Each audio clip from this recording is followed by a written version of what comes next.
Who's your daddy? The draft lottery.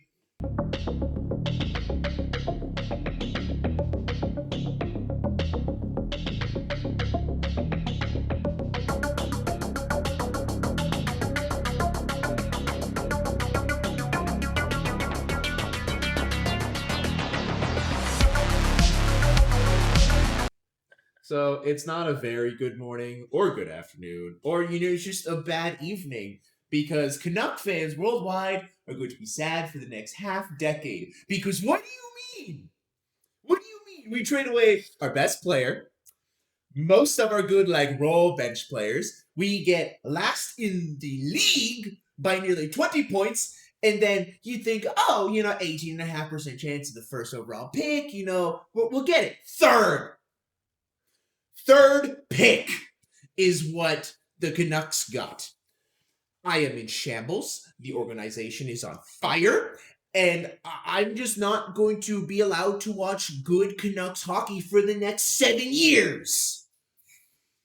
And I have a bone to pick with the NHL right now. Because, Miggy, help me out. Help me understand this.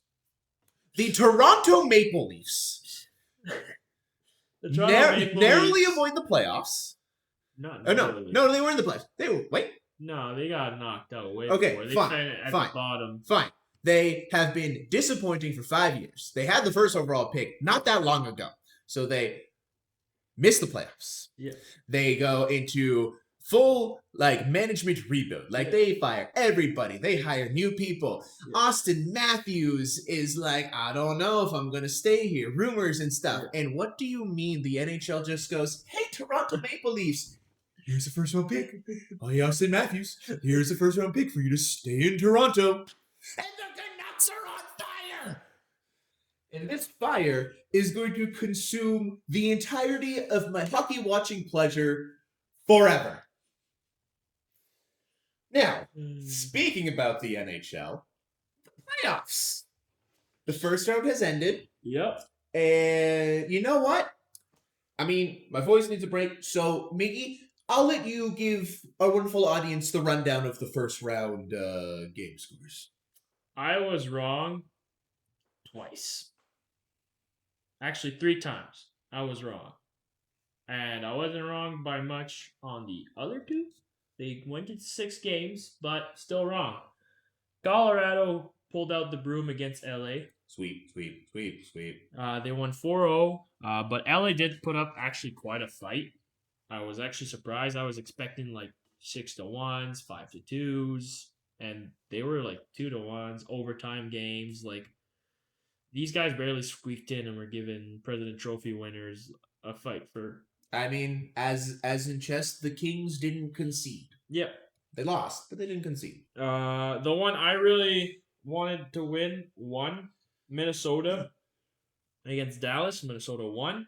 That was huge. It was the first win in 11 years, which broke their 8 first-round exit playoff streak. You know what? I don't even care about that. The Ghosts won. Quinn Hughes is a first-round playoff winner without the Canucks. Experience proved to be better than speed and power of friendship when it came to Vegas versus Utah. Vegas won in 6. Utah did some very good things. I do expect them back in the playoffs next year.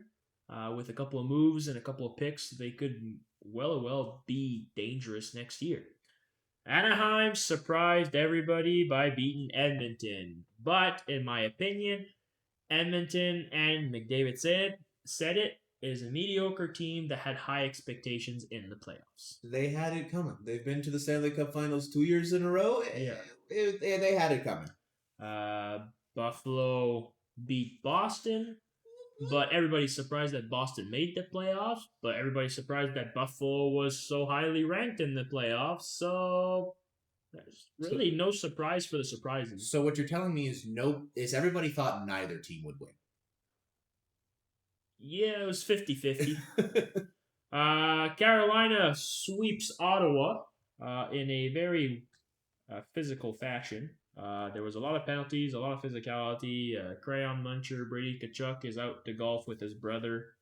It was just a physical series that I feel bad for Allmark because he posted a average of .920 save percentage, and the fact that you're not able to win a playoff series with that is Not even a insane. game. Yeah, Like, I think he let in 11 goals in the 4 games. yeah. Which isn't atrocious, but I mean, he faced, probably 30 plus shots every game. So, Philly, the Battle of Pennsylvania goes to Philly. Philly was leading 3-0. Pittsburgh came up 2 games, and in the third, they brought it to overtime, and Philly just managed to sink it in and kind of stop the reverse sweep, yeah, I don't think I'm the first to say this, but if Pittsburgh had won game 6, Pittsburgh was winning that series. Now, Roll. Canada's only hope, my Habs, Montreal Canadiens, in a thriller of a series. I'm glad you said series and not thriller of a final game. No, thriller of a series. 4 overtimes. A lead no greater than 2 at Any point in the any series. point except for once. Yeah. And the team that had a 2-goal lead lost.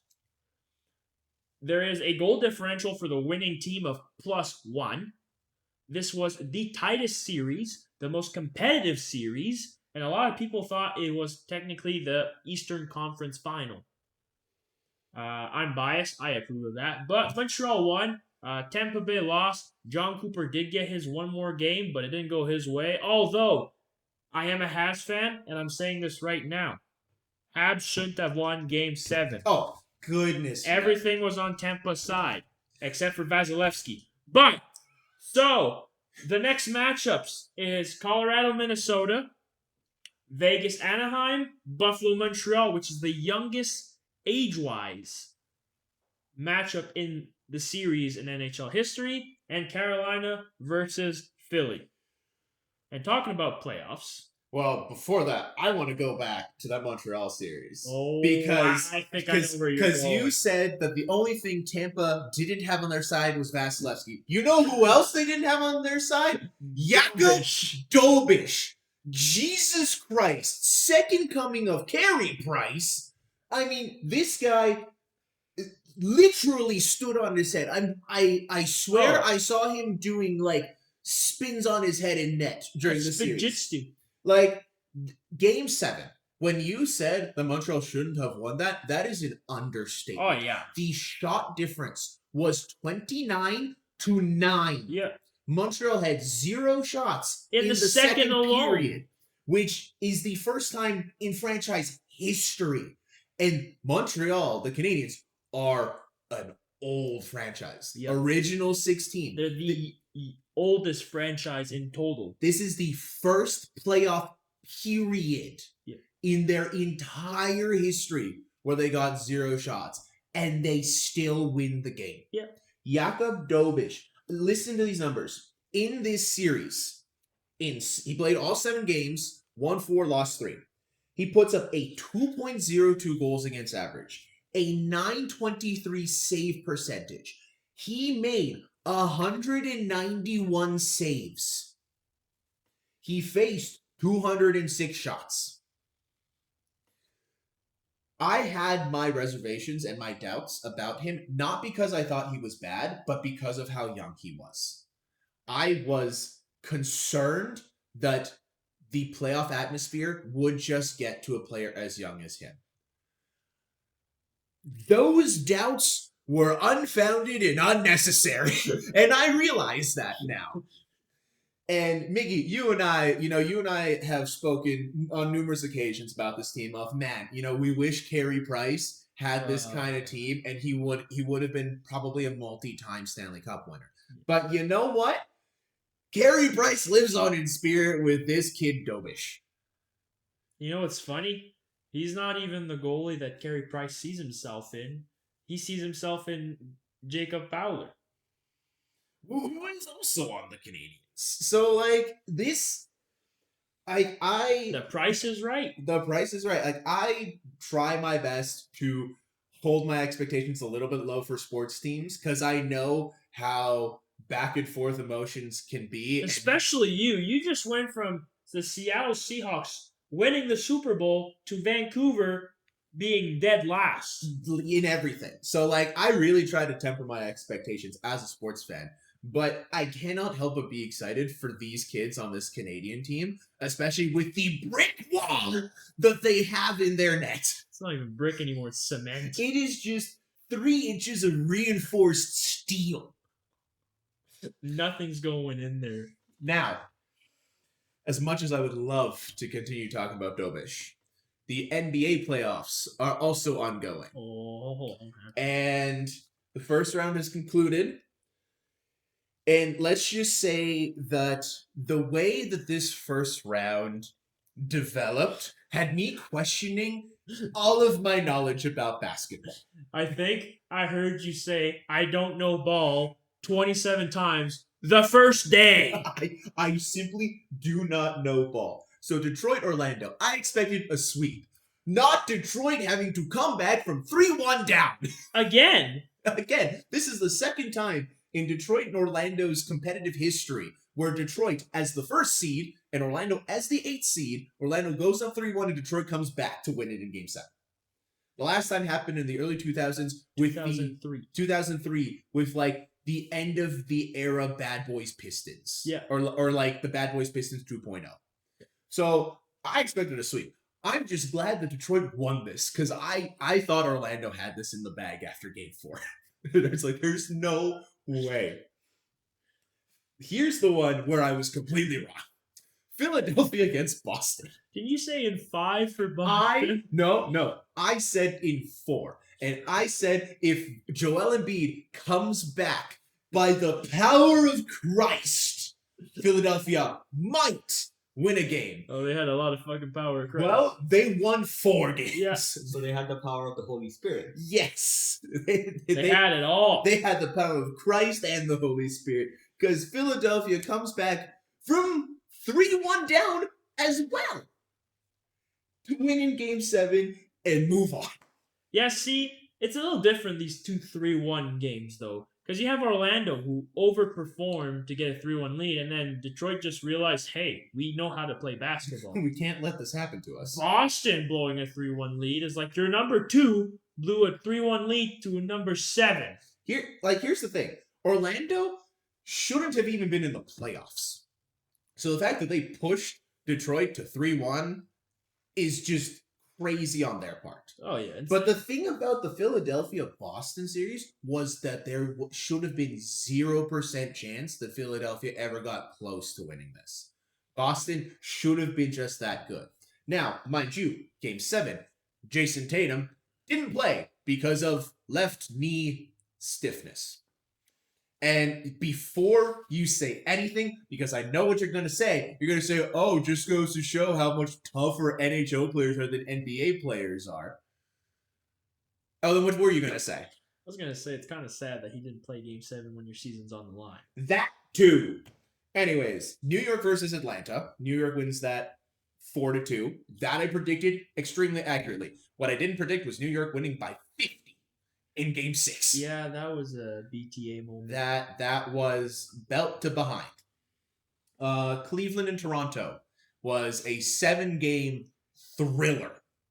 And I want to come back to Toronto right away here, but I predicted Cleveland in 6. I was hoping for Toronto in 7, and it nearly happened. So, you know what? I'm not upset. I was right, but I'm upset. OKC sweeps Phoenix. No surprise. If I was wrong on that, I don't know. I'd just stop watching basketball. San Antonio beats Portland in 5 games. I think I predicted sweep. Yeah, so I think so. So good on Portland for winning a game. I'm not going to say the next series because I don't want Miggy to have the delight just yet. Lakers versus Houston. I predicted Houston to win this in either 4 or 5 games because the Lakers didn't have Doncic or Austin Reeves. But apparently a 41-year-old LeBron James is just better than the entire Rockets organization. So very disappointing for the Rockets. And I guess we get to see old man LeBron go for it again. And I have to say this series score begrudgingly because I was very wrong about this, and Miggy's never going to let me live this down. Minnesota beats Denver in 6 games. I predicted Denver to win in 6, but I did say I could see Minnesota winning in either 6 or 7. So, I was wrong, but not that wrong. I was right. You were right. You were right. So the second round matchups are going to be OKC versus the Lakers. That's going to be a sweep. The San Antonio Spurs against the Minnesota Timberwolves. Now this is one where there's going to be a little bit of infighting here at home because Miggy's got the Timberwolves in 6 and I've got the Spurs in 7. So we're gonna have to see how that goes. Detroit versus Cleveland. That should be an interesting series. But both teams just came off of 7-game thriller series, so like they might both be tired, and we'll just have to see who like wakes up. And then New York against Philadelphia. Props to Philadelphia for getting past Boston. I don't think they're getting past New York after what we just saw them do to the Atlanta Hawks. Now, I don't think so either. I do want to go back to the Raptors because as a Raptors fan, I was really upset when they lost Game 7. That's an understatement. Yeah, but then I kind of realized the next day of like, this team wasn't even supposed to make the playoffs. They weren't even, and when they did, they weren't even supposed to win a game or two against Cleveland. They were technically supposed to have been swept. So the fact that Toronto pushes to 7 games at all, I am extremely proud of them. So are most Raptors fans, and you can see online on social media that most NBA fans have kind of gone out of the way to say, okay, we have more respect for the Raptors now, especially this young team. But the big thing about losing the playoffs is that you're immediately into your off season. Yep. And what needs to happen? So moves, and more moves. So the big things for the Raptors is Scotty Barnes is a franchise cornerstone. Yeah. He showed that. You gotta keep him. Yeah. You keep him, you build around him. Oh yeah, 100%. Now that starts with some of your sort of bigger contract guys. And who do you keep? So you've got Pirtle, Brandon Ingram, Manuel Quickley, and RJ Barrett. The other 4 starters. RJ Barrett, though, during a press conference, has shown big interest in staying in Toronto. Yeah, so I'll start with him. He has explicitly said he wants to stay with the team for the rest of his career, even. Yeah. And him being a Canadian kid on a Canadian team, it's just a good business move regardless. Yeah. But even beyond that, he showed in these playoffs that he can be that second option guy. Oh, for sure. Like he absolutely balled out. And during the regular season, he was kind of a negative defender. During the series, he showed that he could be a neutral defender. Right? He could hold his own. So I think you keep RJ. Pirtle, you have to get rid of. Like he's how old is Pirtle? I think he's 32 now. So he's in the mid range. He's in the mid range, kind of at that age where he could call it a career soon, but or he could have 5 or 6 more years. Yeah, I'm not sure if he's actually 32, but he's near 30. Yeah, I'm pretty sure. But Raptors drafted him a few years, like back in like 2019 or 2018 or something. They drafted Pirtle. Then they traded him away to San Antonio, and then they re-signed him again a few years ago. And like he's been serviceable, but he just isn't worth keeping around. So what you're saying is like he needs to be more. We need a bigger shoe in that position. Yeah, it's kind of one of those things where it's like, yeah, all you really need from a center nowadays is some size and some rebounding, but like he doesn't even do that all that well. Like he's 7 feet tall, which is tall, mind you, but he doesn't look that tall. Like when you see him running the court, he looks closer to 6'10", 6'11". So like he already like plays a bit smaller than what he's actually listed at. His rebounding isn't up to par. He's not that athletic. And on the offensive end, he is a pylon. Like, you give him the ball just to give it back to somebody else. And the occasional, like, oh, here, you have an open layup. Go for it. Yeah. Right? Like, you're just not getting enough out of that position. Especially since you have another guy, who I'll mention a bit later, who could fill those shoes. Brandon Ingram. Great regular season. All-star. Horrible playoff. Yeah, you were performance. talking to me about that after Game 5. Yeah. He did not perform well in the playoffs. And I don't think that's his fault entirely. Like, I think he was playing partially injured. And the fact that he played this well at all this season is kind of a miracle, because he was out the second half of last season with injuries. So, like, I could understand him sort of slowing down during the playoffs. But the issue with Brandon Ingram is that he needs the ball, and that takes the ball away from Scotty Barnes, Who also needs the ball. who doesn't need the ball all the time, but has shown how effective he is with the ball. Yeah. And it's kind of a thing of, like, if you keep RJ, Ingram, and Barnes, that's way too many. Like, that's 3 guys who need way too many possessions. Oh, yeah, that's a lot of gimme. Yeah. And then the last sort of starter, Emmanuel Quickly. He was injured all series.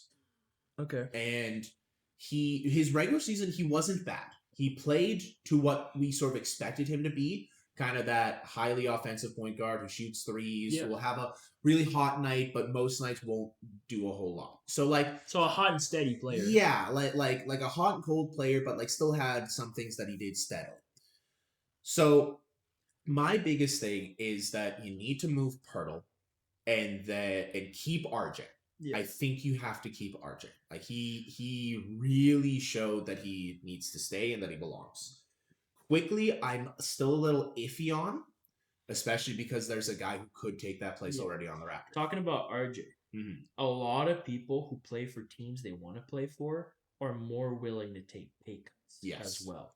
They'll be more willing to take pay cuts and still play very well through that. Take a guy like Dirk Nowitzki from the Mavericks back in 2010, 2011. He's a Hall of Famer, was an all-star at the time, but he willingly took massive pay cuts so that the Mavericks could get other guys around him so they could win a championship. Yeah. So I think you're right. I think RJ and the Raptors can maybe strike some sort of deal that allows them to keep him while also expanding on the team. Now, the young core of the Raptors that really showed out this playoff series and that has kind of showed that they're ready to really step into the limelight of the team. Can I tell you the one that I really like? Yeah, go for it. Mamu. Oh, Mamu Kalashvili. I can't say his name. Oh, but I love him. Everybody calls him Mamu. He's always in the right spot. Yeah, he's a 6'9" power forward. He shoots the ball extremely well. His game sense is very good. He's got surprisingly good handles and just ability to rim run. And his defense isn't as bad as it seems. Yeah. So he's a guy that you absolutely need to keep, especially as sort of that 6-man, that first guy off the bench. 3 young guys who have shown that they are just the next Toronto Raptors. Shed, Karl Boyles, and Jacoby Walter. Jamal Shed started in place of Emmanuel Quickly, and he's kind of the opposite style of point guard of Emmanuel Quickly, where Quickly is sort of the high offense 3-point shooting point guard, whereas Shed is the scrappy defense, make the plays that don't always score the points kind of guy. Okay. And when you have scorers and players that already take control of the ball, like RJ and Barnes, you need your other positions to be able to be effective without the ball, and that's what Shed does. So I told you a few days ago, I think Shed should just move into the starting position, like the starting point guard spot, and Quickly should either come off the bench or the Raptors need to trade him or something. Yeah. Karl Boyles should just start at the 5. He should just be the starting center. He played incredibly against the Cavaliers. And even though he's a little undersized, he plays bigger than he is. Oh yeah, if you're able to play bigger than your actual size, it doesn't Yeah. really matter. And I found some stats earlier that really just goes to show which players are most effective around Scotty Barnes. And some of the numbers are pretty interesting. So Colin Murray Boyles is just a great center. Just the eye test alone, you can see that he played very well with Scotty Barnes. Now, here's the thing, is that for Scotty Barnes, the most effective kind of running mates or like players that were on the court with him were RJ, Quickly, Shed, guys like that. Not so much Brandon Ingram. So it will be really interesting just to see how the Raptors want to go forward with that. And the last guy I want to talk a bit about is Jacoby Walter, who really stepped up as another solid 3-point shooter, sort of a 3-and-D guy off the bench. And he needs more minutes. He really does. He got more minutes in this playoff series. He should just be getting more minutes during the regular season this coming. Okay. So you're thinking that the Raptors should just make Walter's minutes a little higher just to show what he's actually capable of in the regular season. I think the Raptors just need to go young. Okay. Right? Jamal Shed is a second-year player. Jacoby Walters is a second-year player. Colin Murray Boyles was a rookie this year. Mamu he's a few years into the league now, but he's still fairly young and springy, right? So like 4 young guys with something to prove. You keep Barnes and RJ and you just build around that. Okay. I think you have to get rid of Pirtle. Quickly, you can kind of do whatever. Brandon Ingram is kind of the iffy one. Because it's like, do you keep him and just run out his contract, or do you try to get value for him, especially since he was an all-star this past year? For Quickly, I think what they should do is they should play him for the first couple of games. Mm-hmm. And if he doesn't shape up, then fish him around. Yeah. And I think that's what Toronto's going to do. If they can make a deal that will make us better in the off season. Yeah. I like these Toronto Raptors, they showed that they can play scrappy and that they can win, that they can actually win games against better opponents, which they didn't really show during the regular season. Yeah. So I'm really proud of the guys, and I'm honestly really hopeful for the future. But with that, I think we can move on to our Blue Jays, our fellow From Blue Jays. Toronto. From Toronto. To Toronto. We are going across the street. Yep. That's pretty much it. So, and for whoever's listening to us that lives in Toronto, we don't actually know if it's across the street, but we're just saying it's across the street. I mean, we like the Blue Jays and we like the Raptors and we hate the Leafs. Yeah.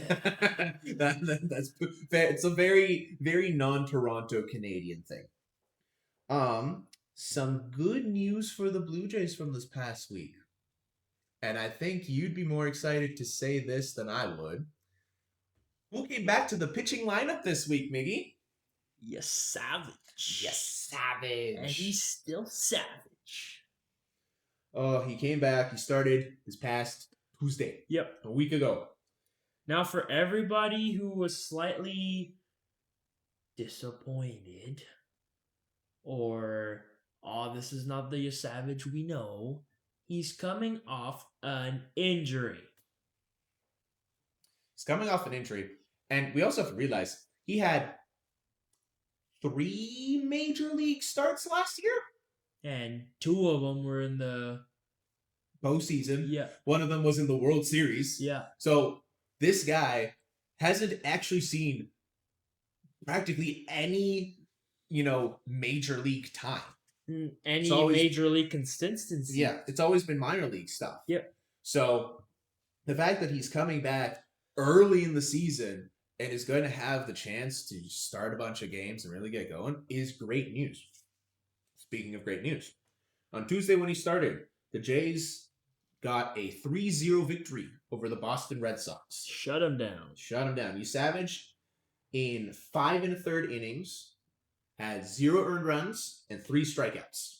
Like I said, he's coming back from an injury. This might not be the numbers that we see Savage in the postseason last year, but I am very happy with this. I mean- you come back from an injury and you post a 3-0 win and you help your team win. You are pitching into the 6th inning with 0 runs. And I mean, props to Heineman during that game. He was the catcher. Yeah. He did not call anything difficult or super challenging for He Savage. kept it simple. He let Savage just get back into rhythm. Another standout from this game was Vladdy, good old Guerrero Jr. He went 2 for 3 and had an RBI this game. So, solid game from him. This past Wednesday, 8-1 victory over the Red Sox for our Blue Jays boys. Clement, he was only 1 for 5, but he hit a 2-run homer, Yep. which is his first homer of the year. It don't stop there. Valenzuela went 2 for 3. He also hit a homer, and he ran in 3 times. Oh, it don't stop there. And Vladdy Guerrero Jr., a perfect 3 for 3, and he ran in twice. So solid game from the boys. Now, the very next day, on Friday. Oh, no, on Thursday, a 7-1 loss to the Minnesota Twins. Yeah, we can skip that one. Yeah, I don't want to talk too much about that one. The Minnesota Friday! Woo! 7-3 win over the Minnesota Twins. Okamoto. His bat is starting to find the ball. Not 1, but 2. Okamoto went 2 for 4. 2. And both of his hits were home runs. 2. 3 RBIs. I love Sosa, and I've been saying it since we got him. It has been a week and a half of you just going, I love this boy Sosa. He's so good. He's so good. I love his Him and Sanchez? I love his neon green arm sleeve. So good. Oh, He went 3 for 4 in this game and ran in twice. Saturday, 11-4 win over Minnesota. Okamoto, 2 for 5, another home run, 2 RBIs. Miles Straw, he only went 1 for 2, but he had a home run and 2 RBIs. oh, we're not done. Valenzuela only went 1 for 3, but home run, 3 RBIs. Oh, yeah. Sosa, 2 for Oh, 5, my boy. home run, 2 RBIs. The Jays had an 8-run 8th inning. Yeah. This We were down 3-4 in the 8th is the second 8-run inning this team has had already this in year. the last 2 weeks. It's nuts. So very, very cool. Very fun game. Sunday, a very close loss to Minnesota. The Twins lost 4-3. Varsho, he did bat 2 for 3 and had an RBI. Okamoto, another home run. This guy is getting hotter and hotter and hotter. Every time we talk about a Jays game, like half the time, Okamoto has a home run. He now. went 3 straight games with a homer. Yeah. Monday, which was yesterday, 5-1 loss to the Rays. I don't You can't win them all. I don't really want to talk but about that. Yeah. So the Jays kind of, it feels like a rocky start to the season, but if you look back to last year, they're actually About the same. they're about the same. They're currently 16-19. Yep. They are 6-4 in their last 10 games, Winning. and their home record is 10-8. So we're struggling away. Oh, we're struggling away. We're what, 6-11 Yep. away from home. So, but at least we're winning the games, in front of the right fans. Yeah. So the upcoming games are against Tampa, which will be on the 5th and the 6th. That's tonight and tomorrow. We're going against the Angels on the 8th, 9th, and 10th. And then again against Tampa, the 11th, the 12th, and the 13th this month. Can we talk about Penango? Oh, yes, the guy who you struggled to say the name of the first time you saw it. He has been lights out. And when I say lights out, I mean if this guy keeps hitting the ball the way he is going to hit every one of the freaking spotlights in that stadium. Dude, he's at a .450 average out of 20 at-bats. He's 8 for 20. And he has an OPS of 976, sorry, and he's been scoring. Yeah. He's been bringing in runs. He's been getting on base. He's been running in. Like, the So the OPS stat is a very funny stat to me. I didn't know this until earlier today. So it's a combination of OBS, which Yeah. is on base percentage, and slugging, Yeah. which slugging is just the number, which is just sort of like a rough estimation of how many bases do you get per hit. Yeah. So having an OPS near One. one means that on average, every time he's at bat, he gets a base. Yeah. That's actually insane. Yeah. Another standout, Okamoto. We have said his name 12 times in the last 90 seconds. He is leading the team with 10 home runs. If he keeps doing like this, like he's gonna reach like 80. The Jays are 16 and 19, which means they've played 35 games. Okamoto's got 10 runs in those 35. Yeah. He's on pace for a 40-plus homer season, I think. As a rookie. As a rookie. As an international transfer rookie. Yeah. So he's got a lot of pressure, behind him. And the last sort of standout I want to talk about, well, it's not really a standout because we expect this of him, but we don't expect this of him, Vladdy Guerrero Jr. is batting 331. He's got a 331 average. That's one of every three. And an OPS of 0.847. And yes, he has an average of 0.331, but his box knowledge? Oh my goodness. His plate discipline is... I would rather watch him just go through an at-bat than watch a, Grand Slams compilation. I'd rather watch him take a walk than Bo Bichette take a walk. Yeah, like he did in the offseason. Oh my god. But the Jays are figuring it out. And on top of those sort of standout players, I really want to talk about the Jays supporting cast so far this year. Crazy. It's crazy. So some of our big name guys, sort of Springer struggling. Barger being out with injury, he was struggling before. He's still on the IL. Lucas, he struggled, then vertigo got cured, but then he's back on the IL. Clement is doing all right, but he's still a little down, right?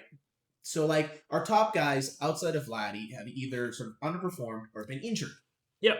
That's where these guys come in, namely Valenzuela, Anango, Sosa, and Sanchez.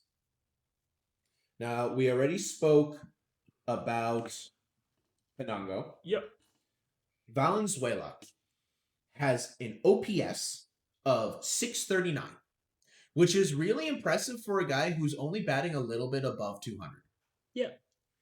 He has 3 home runs. As a catcher. He either hits or he doesn't. And I told you... I know that's how baseball works, but I told you this the other day. If we're getting this kind of power from a guy that we don't even expect to hit the ball, I will take it any day of the month. Yeah. Any day. Sosa, your favorite guy, your main man right now. He's batting 267. Yeah. And he's got 6 RBIs. Now, that's not a lot. We got him from the White Sox for a chunk of change, but basically. You also have to realize that he's only been playing in the last maybe dozen games. Yeah. And he's already up to 6 RBIs. Yeah. Jesus Sanchez. 4 home runs and 15 RBIs to start the year. The man is balling. This guy went from a known power hitter that was just kind of wasting away to now a solid contact hitter who still has all the power. And it's so fun watching him. Oh, it's insane. It's not the same kind of plate discipline as a Vladdy Guerrero Jr. or something, but watching a guy like Sanchez, who's a really energetic guy, get into that box and just bring all of that to just a single point of focus, is so fun to watch. Oh, great. Now talking about the MLB, there's been talks about adding 2 new teams Oh yes, the expansion. and making it 32. Now with that, they have to realign the divisions. Mhm. So I found this image online. It says potential. Keyword potential. MLB realignment. So in the NL, there will be the NL Midwest, Central, Southwest, Northwest. Okay. In the Midwest, it'd be the Chicago Cubs, the White Sox, the Cardinals, and the Cincinnati Reds. In the Central, it'd be the Rockies, the Kansas City Royals, the Texas Rangers, and the Astros. In the Southwest, Dodgers, San Diego Angels, and Arizona Diamondbacks. In the Northwest, Seattle, Vegas A's, San Francisco, and then the new Portland team.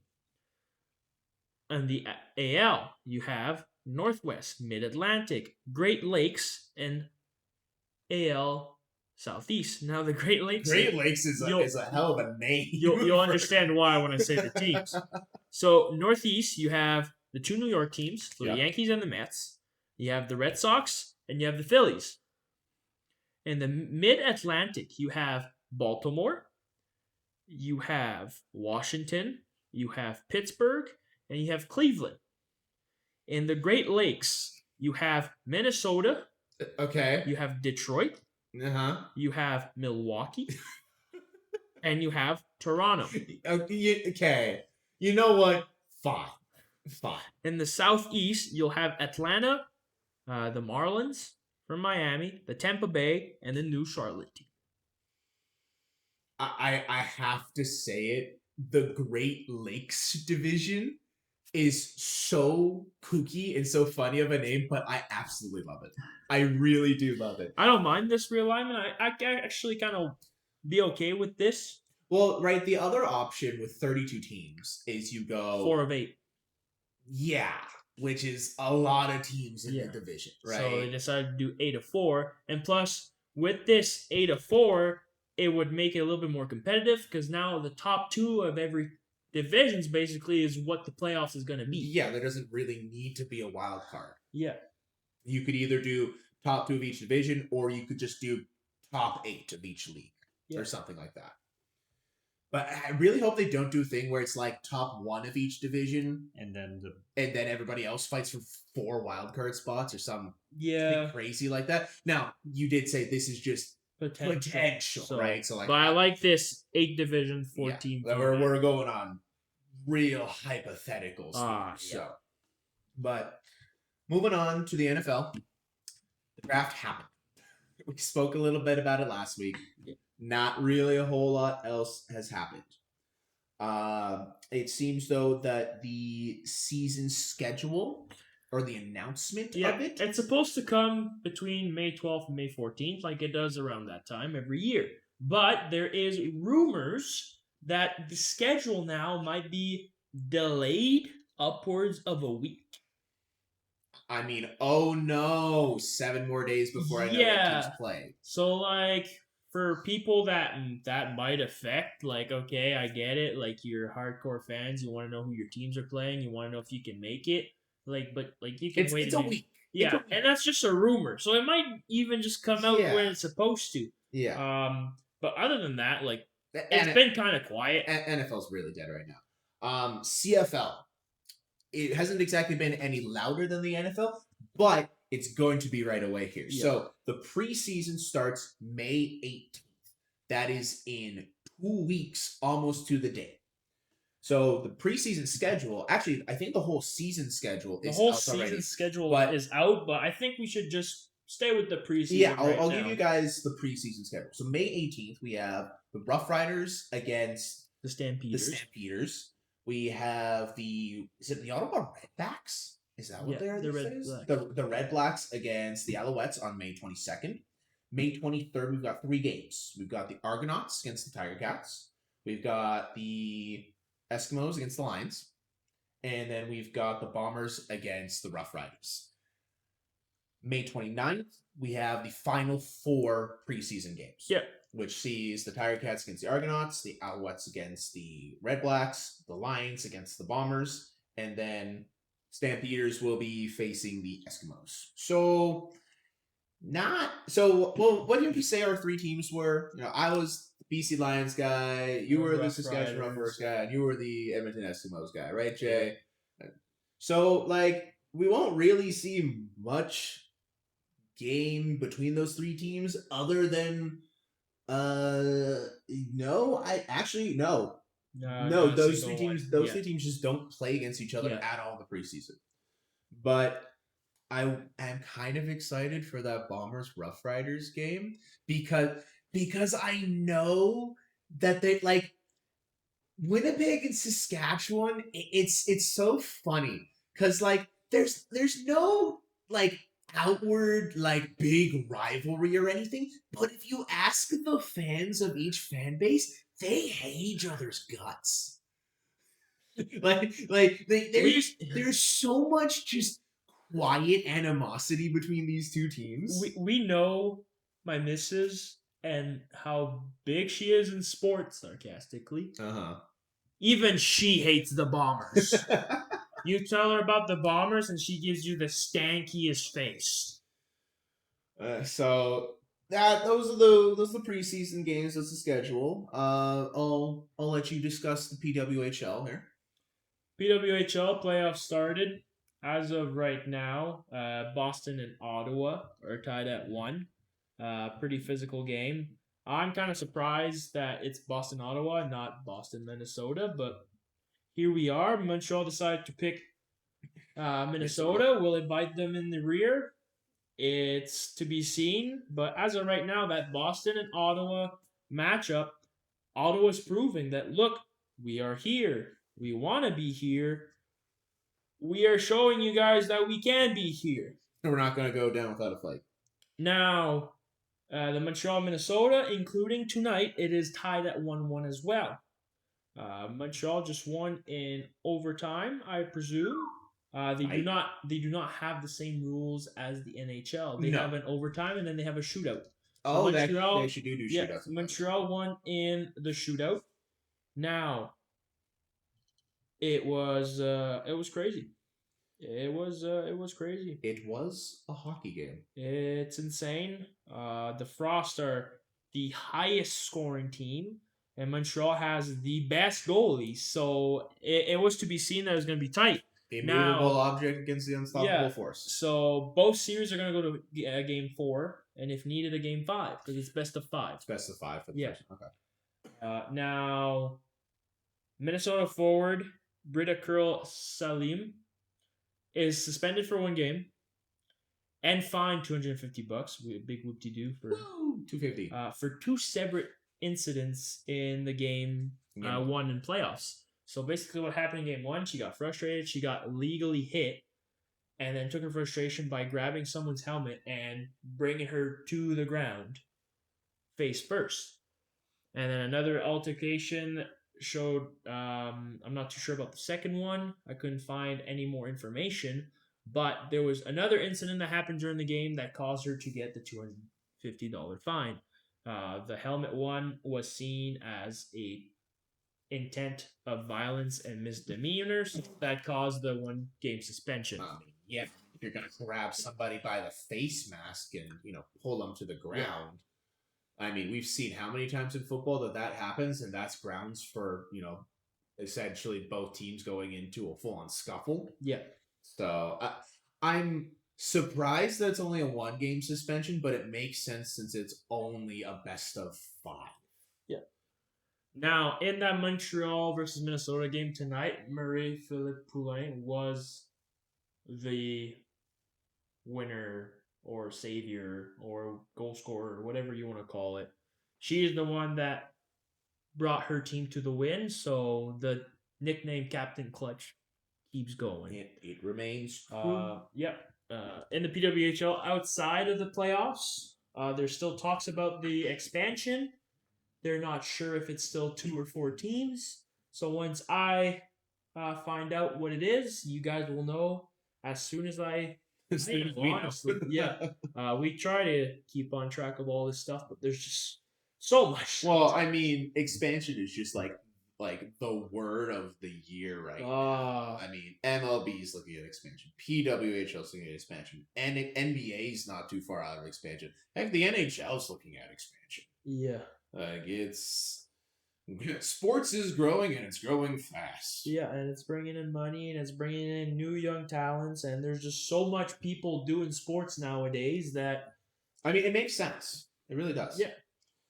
So, and then talking about so much sports happening and expansions and everything, we have MLR now Yeah. that is showing rugby in the North America. Like rugby was really small even just 5 years ago in this continent. So, but before we get to the MLR, the MLS is still on the way. So Yeah, and it's still fresh out the gate. Like there's a couple of weeks in, and we're starting to have standings. We're starting to see who's like the big dogs, who are like the little chihuahuas, and who's just the golden retriever running around. You know, the headless chicken of the soccer yeah. world. So right now, Nashville and San Jose seem to be two teams to beat. They haven't lost many. As well as Nashville has 6 goals scored against Yeah. with 10 matches played.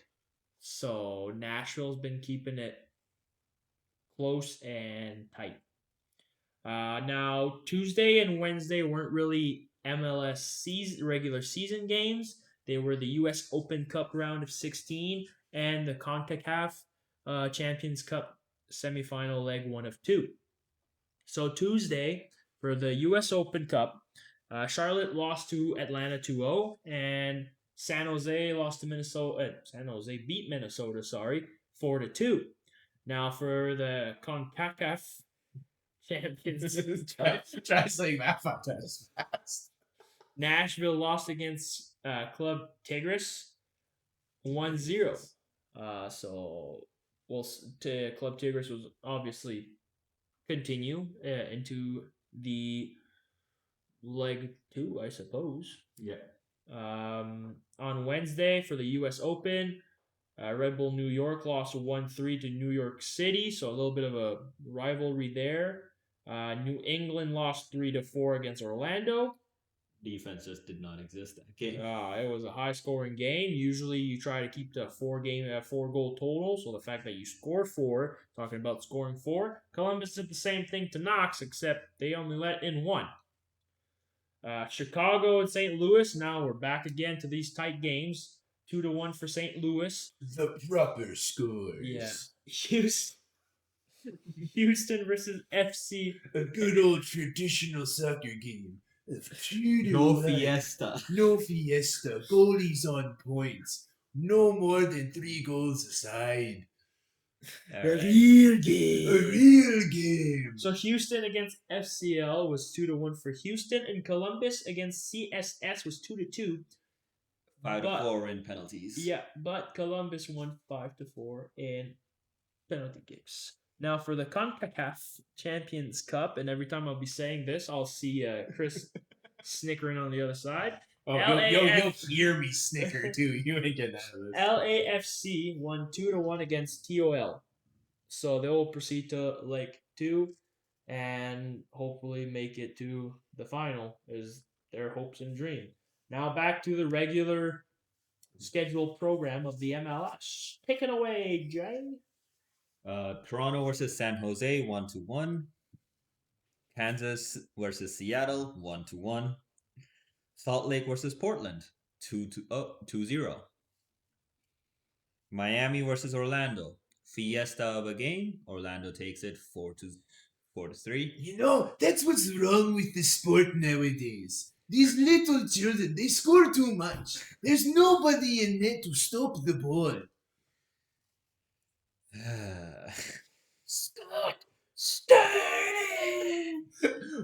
Scott Sterling is a national treasure.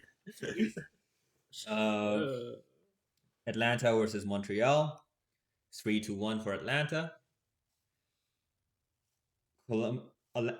Columbus versus Minnesota. Minnesota takes the game 3-2. New England versus Charlotte 1-0. A proper game. Oh wait, there's a proper game coming. RBNY versus Dallas. Dallas takes the game 2-0. Philadelphia versus Nashville 0-0. That's what I like to see. Play the sport like the ball doesn't even belong in the net. Segures were on point. Chicago versus Cincinnati 2-3. Houston, Colorado. Houston takes the game 1-0. San Diego, LAFC 2-2. And LA Galaxy versus Vancouver 1-0. So what I'm seeing this week so far is a lot of tied games. What I'm seeing is a good week of soccer. Very competitive, if you know what I mean. All right, when are you gonna drop that? You know it. There were also scores on Sunday. Oh yeah, on Sunday, New York City 0 to DC United 2. And Austin winning against St. Louis with 2-0. You know, see, I'm not going to drop the horribly butchered accent because I'm about to talk about the MLR and later Rugby's just bullshit. Yeah, rugby, there's no concept of a close game in rugby. I'll be completely honest. So now that we've gotten through the MLS, the MLR that we like we mentioned earlier, so they're on to week 6. They're fresh. So May 3rd, we have the Chicago Hounds against Old Glory DC. 49-31 win by Chicago. That's a lot closer than last week's score. That's true. Last week we did have an 80 to single digits somewhere in there. New England Free Jacks lose to the Seattle Seawolves 11-27. So a little lower scoring, but Legs are opening, but that's about it. But still, you know, 2.5 tries worth a points difference. Yeah. Those are the only games that happened this past week for the MLR. The week 7 schedule, May 9th, we have New England Free Jacks against California Legion. May 10th, we have the other 2 games, Old Glory DC against Seattle Seawolves and Chicago Hounds against Anthem RC. The standings so far this season are so lopsided. it's so ridiculous looking at the standings of this league. So I'm going to start from the bottom and go up. Yeah. So in 6th, you have New England. They have a 1-4 record. They have a point differential of -68. Pretty in line for, you know, 6 If only out the of 6. Patriots could be like that Right. too. In 5th, Old Glory. Record of 2-3 with a point difference of -29. Okay. In 4th, Anthem with a record of 2-3 with a point difference of -21. In 3rd place, Seattle with a record of 2-3 with a point difference of -20. You're third and you have a point difference of -20. You're about to see why. In 2nd, California with a record of 3-2 with a point difference of +21. Okay. And very, very close. You know, like 1st and 2nd seed, just neck and neck. Neck and neck. Chicago, 5-0 record, point difference of +117. Fucking run that by me again. Chicago Hounds have an undefeated 5-0 record with a point difference of 117. Something's not adding up here, Chief. The 5th seed Old Glory have scored 122 points. Chicago has only given up 122 points. They have scored 239 points. Yikes. New England hasn't even scored 100 points on the season yet. They have 99 points. They have 99 points scored. This league is so top heavy right now. It is Chicago, everybody else, and somewhere in the distance, New England. Bro. It is. It's cooked. It's non-competitive. It really is. But that's kind of it for the MLR right now. They're again really early in the season, Yeah. so I'm fully expecting Chicago to just go either undefeated or however many wins and 1 loss. You know, like, and it's gonna be New England. It's gonna be New It's England. gonna that be has New an England. upset. It's gonna be like the third last week of the regular season. New England's gonna walk into Chicago and go, you know what would be funny? This is This is our dude. Like, it would be so hilarious that it would bring the point difference down by like 50. Yeah, they just win like 60-5, and it's like, oh, the standings don't look so bad anymore. Goes back a week. Wait a minute. Wait a minute. Oh my goodness. But that about does it for all of our North American sports. Yeah. Hold on a minute. I would like to add something. How did you get here? With my legs, actually.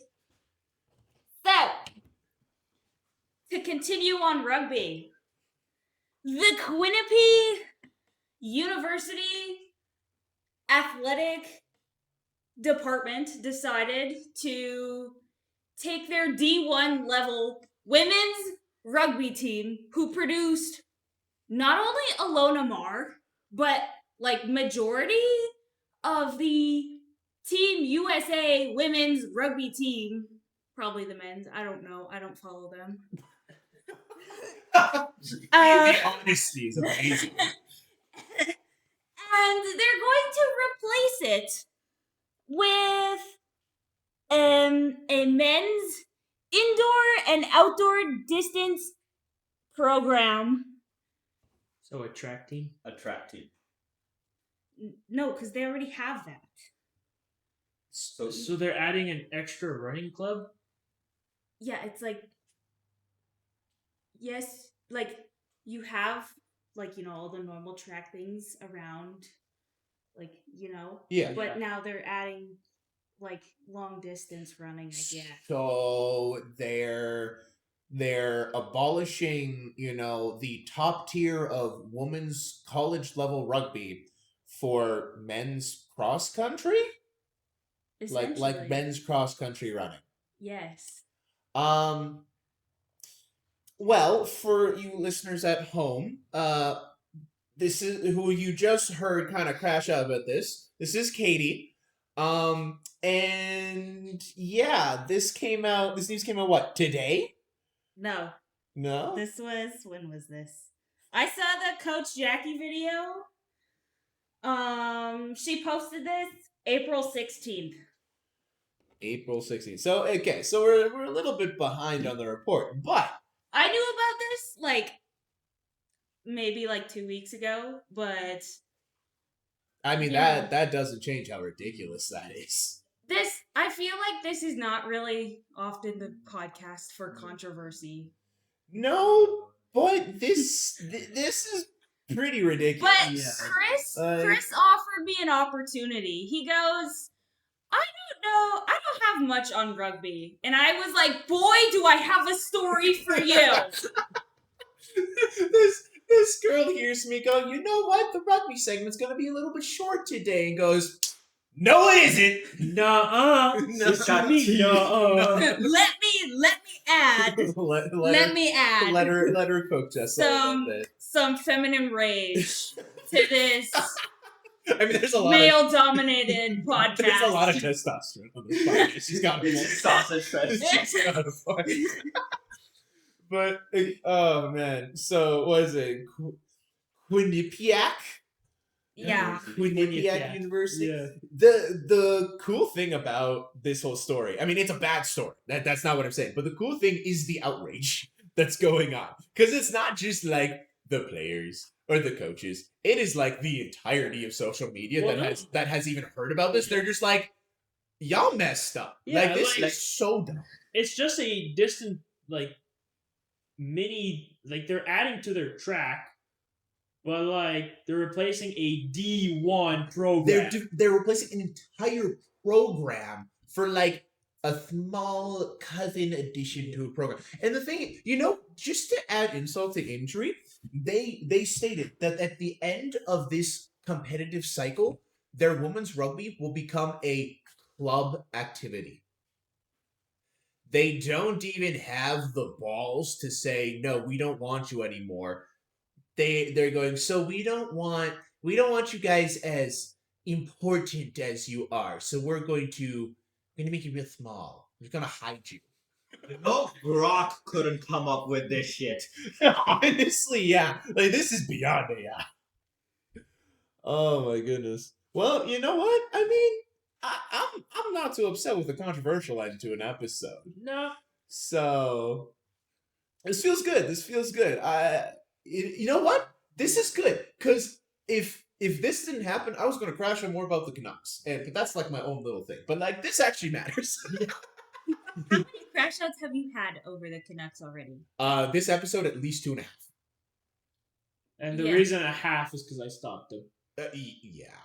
So to anybody out there who has the power to, stop Quinnipiac University from doing the dumbest sports move in like the last 20 years, do something. Also, we got changed the locks. Ain't no way she's able to get in here that easy. Yeah, I mean, I'm so expecting that we're just like safe in here, and then the door slammed, and then she sat next to me, and that's Scary, gay, Chris. Chris. I'm I scared. don't know how I ended up in that corner of the garage. Yeah, what do you mean that you just walked away? You didn't walk away. You just appeared somewhere else. But anyways, I The think door opened and I flew away. yeah, I think we'll cut it there for North American sports. We're getting a little out of hand, but yeah, D1 women's rugby is apparently less important than men's cross country. I don't like that, Me neither. but we'll leave you off with all that, and we'll see you in the international episode.